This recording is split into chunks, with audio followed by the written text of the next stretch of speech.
Un saludo a todos los que están viendo este video. En esta reseña voy a estar hablándoles sobre dinero, maestros y activos falsos.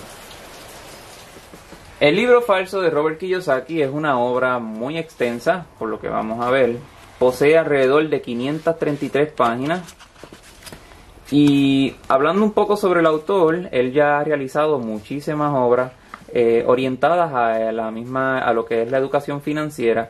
A mí me llama mucho la atención de este libro, pues él en pasadas obras había tocado algunos temas que no los había enfatizado tanto como los ha realizado específicamente en esta obra. Más adelante le voy a explicar algunos de los detalles, pero quería destacar en este momento que uno de los puntos claves sobre este libro falso es que él menciona algunas cosas que rompen un poco, o encuentro yo, que van un poco más allá de lo que normalmente él va presentando en las pasadas obras. Podemos aquí ver que tengo varias obras de él. Aquí, pues por lo menos aquí puedo mencionar 3 de ellas. Una es ¿Por qué los ricos se vuelven más ricos? Segunda oportunidad y Retírese joven y rico. También él posee la obra que fue la que lo hizo conocido, que es la de Padre Rico, Padre Pobre. Y en todas esas obras, como había mencionado, se orientan mucho en cómo enseñar a las personas a desarrollar una educación financiera. Robert Kiyosaki en falso primero nos empieza a hablar sobre lo que sería el dinero falso. El dinero falso, él hace énfasis primero en la parte de cómo el dólar perdió su valor en el patrón oro, históricamente, y cómo las verdaderas riquezas debemos de verla en esos metales y esos activos que no pierden valor. Por ejemplo, el oro, la plata. Y una de las cosas que me gustó muchísimo de la obra es como él entonces nos dice que la riqueza trae riqueza, y cómo entonces el amasar esa riqueza a la larga a él vamos a decir directa o indirectamente, quizás a un nivel inconsciente, le permitía a él desarrollar pues más proyectos que le mejoraban o que le ampliaban esa riqueza que él tenía.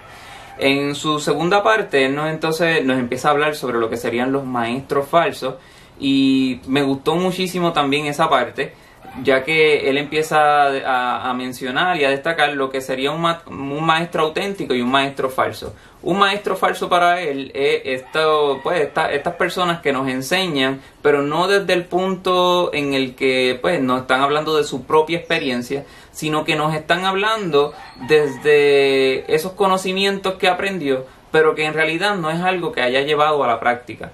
Entonces, para esto, él nos empieza a dar muchos ejemplos sobre el sistema educativo de Estados Unidos, y pues en algunas universidades en donde pues la persona se va desarrollando, va aprendiendo destrezas que en realidad van orientadas a que la persona sea un buen empleado o sea un profesional, pero que nunca lleguen a ser, por ejemplo, unos dueños de negocios o personas que tengan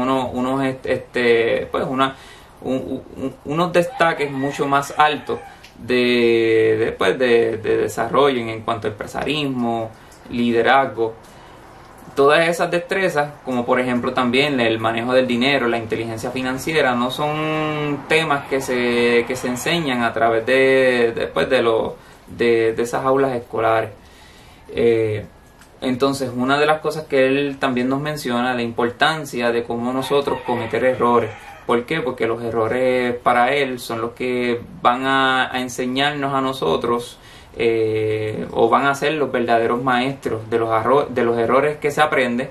Y entonces él también nos habla de cómo entonces también la educación nos enseña a evitar cometer errores, y cómo los errores no son bien aceptados, cuando en realidad pues él nos dice los errores son los que nos van a enseñar realmente cuál es el camino que nosotros debemos de tomar luego de nosotros pues hacer nuestras reflexiones, después de nosotros pues también reconocer cuál es el error que nosotros cometemos.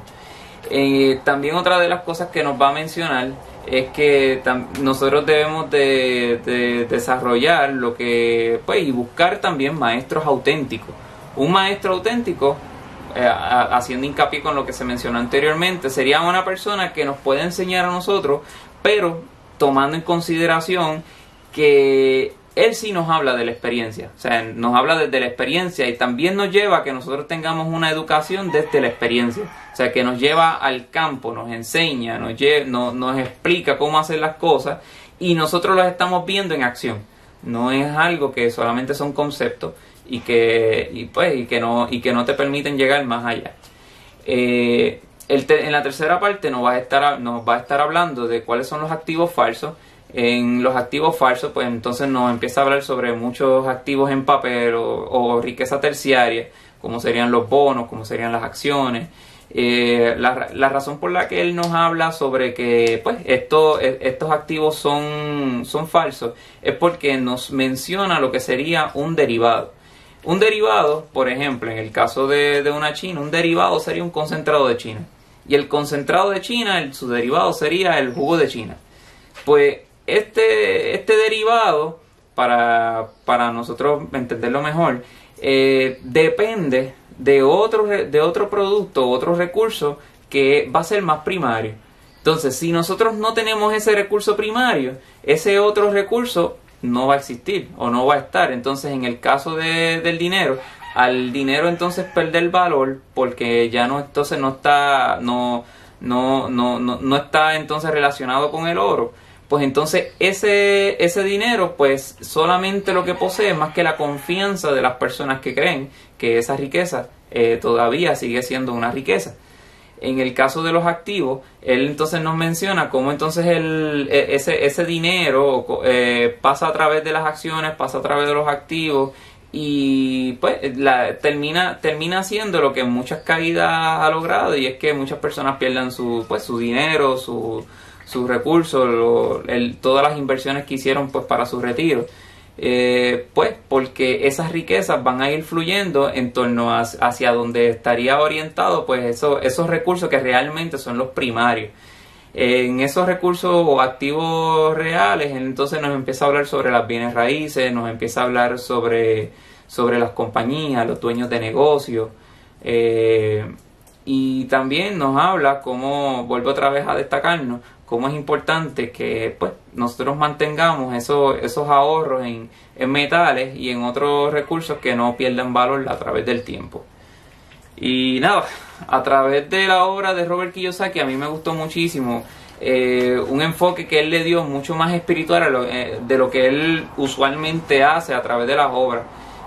Utiliza muchas referencias de otros libros, nos presenta entonces una enseñanza múltiple y más allá de hablarnos de espiritualidad a través de la obra vamos a decir, en un entorno religioso, él toca ese tema bastante solapado y desde una perspectiva en la que nosotros pues podemos apreciarla independientemente pues los ideales de cada persona.